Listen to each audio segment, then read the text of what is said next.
अस्सलाम वालेकुम जी।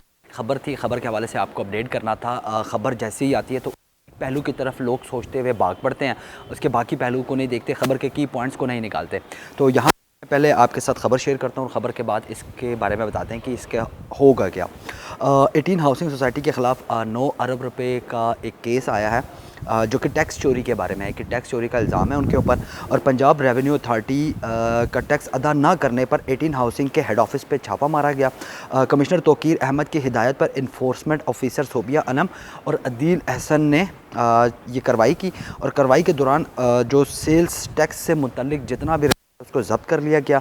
और ये चोरी जो टैक्स चोरी की इतलात है उसके ऊपर इन्होंने ये कार्रवाई अमल में लाई। ठीक है, ज़ब्त शुदा रिकॉर्ड के मुताबिक 9 अरब से ज़ायद की चोरी है और इसके ऊपर अभी मज़ीद तहकीकात की जाएंगी। और अगर चोरी साबित हो जाती है तो इसके ऊपर 100% पेनल्टी है, यानी कि अगर 9 अरब रुपया टैक्स नहीं दिया हुआ तो 18 अरब रुपया हो जाएगा जो सोसाइटी मैनेजमेंट को पे करना पड़ेगा।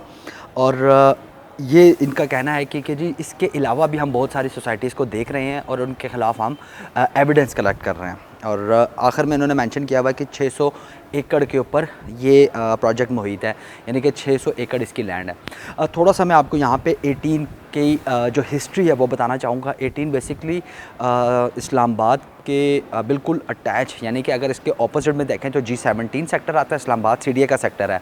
और अगर H सेक्टर को सीरीज़ वाइज देखा जाए तो जहाँ पे H18 होना चाहिए था वो लैंड अब 18 ग्रुप के पास है, जहाँ पे विलास और अपार्टमेंट सेल किए गए हैं।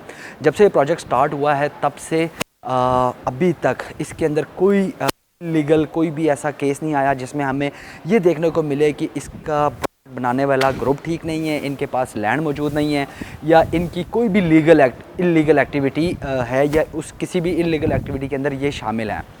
नॉर्मली हमें देखने को मिलता है कि किसी भी प्रोजेक्ट के अंदर जब तो सबसे पहले फेस ये करना पड़ता है कि यार इसकी एनओसी है या नहीं है, या इस टाइप की चीज़ें। तो ये प्रोजेक्ट जब से चल रहा है, बल्कि अभी तो बहुत हद तक डेवलप भी हो चुका है। और टैक्स का जो मामला है ना, देखें टैक्स हर किसी पे लाजिम है कि वो अपनी आमदन के ऊपर टैक्स दे।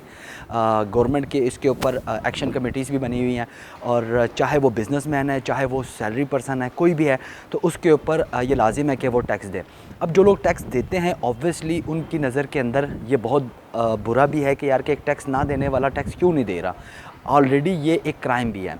तो इसको आप ये मैं आपके ऊपर छोड़ता हूँ कि आप इसको किस नज़र से देखते हैं कि यार टैक्स की चोरी जो है इसका आगे होगा क्या। जब भी इस टाइप की कोई भी एक्शन ली जाती है तो सबसे पहले उस रिज़ल्ट के आने का वेट किया जाता है कि जिसके तहत कोई भी उसके ऊपर फाइनल बात की जा सके। फॉर एग्ज़ाम्पल अभी मैंने 18 की मैनेजमेंट से कॉल वगैरह की, उनसे रब्ता करने की कोशिश की, लेकिन मेरा रब्ता नहीं हो सका। अभी ये जो भी रिपोर्ट है ये इन्फोर्समेंट जो फ़ोर्स बनाई गई थी जो कि पंजाब रेवेन्यू की तरफ से थी, ये उनकी रिपोर्ट के मुताबिक है। अभी जो प्रोजेक्ट के लोग हैं वो इसका जवाब देंगे, और प्लस इसके बाद जो फाइनल फ़ैसला होगा वो एक्चुअल में एग्जिस्ट करेगा और वो रिज़ल्ट होगा। इस टाइप की जब भी किसी प्रोजेक्ट के अंदर मामलात हैं, चाहे वो बैरियर टाउन के हवाले से थे या किसी और प्रोजेक्ट के थे, ये चीज़ें एक सेटलमेंट के थ्रू कवर अप होती हैं। देखा जाता है कि यार वाकई इन्होंने टैक्स पे करना था, नहीं किया। अगर पे करना है तो वो फिर टाइमलाइन दी जाती है या फ़ाइन किया जाता है, तो ये चीज़ें कवर अप हो जाती हैं। इससे मैं ये समझता हूँ, मैं ज़ाती तौर पर अपनी सोच बता रहा हूँ कि मैं ये समझता हूँ कि प्रोजेक्ट की साख के ऊपर कोई फ़र्क नहीं पड़ेगा। प्रोजेक्ट के जो बाकी लीगल मामलात हैं वो एज़ इट इज़ चल रहे हैं, उसके अंदर जो भी एनओसी के प्रोसेस थे, डेवलपमेंट के प्रोसेस थे, डिलीवरी के जो प्रोसेस है वो सब चल रहे हैं। तो ये चीज़ एक जो बीच में आ गई है, इसकी सेटलमेंट हो जाएगी। और सेटलमेंट के बाद भी सेटलमेंट से पहले भी जो इन्वेस्टर्स हैं या जो वहाँ के कंज्यूमर्स हैं उनको फ़र्क नहीं पड़ेगा। और क्योंकि देखें ये एक बिज़नेसमैन के साथ हुकूमत का एक रिलेशन रहता है, टैक्स की मद में, फेवर की मद में ये एक रिलेशन रहता है।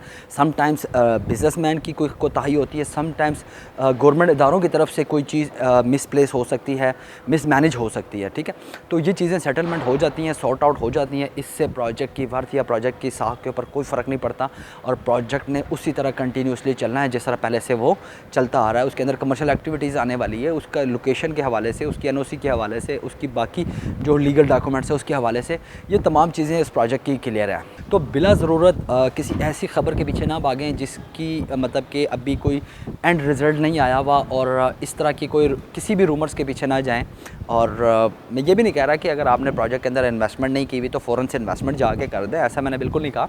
लेकिन थोड़ा सा वेट करें, थोड़ा सा टाइम दें, इस चीज़ को थोड़ा सा टाइम दें कि एक्चुअल स्टेटस आपके सामने निकल कर आए और एक्चुअल जो इनकी जो सेटलमेंट है, चाहे होती है नहीं होती, फ़ाइन होती है, उसका आने का वेट करें। तो नाज़रीन, ये ख़बर थी 18 जो प्रोजेक्ट है, हाउसिंग प्रोजेक्ट है, उसके बारे में। तो इस वजह से कि ये देना आपको ज़रूरी था ताकि आपको पता चले कि यार अभी इसके अंदर क्या चीज़ें चल रही हैं। तो अपना बहुत सारा ख्याल रखें। अल्लाह हाफ़िज़।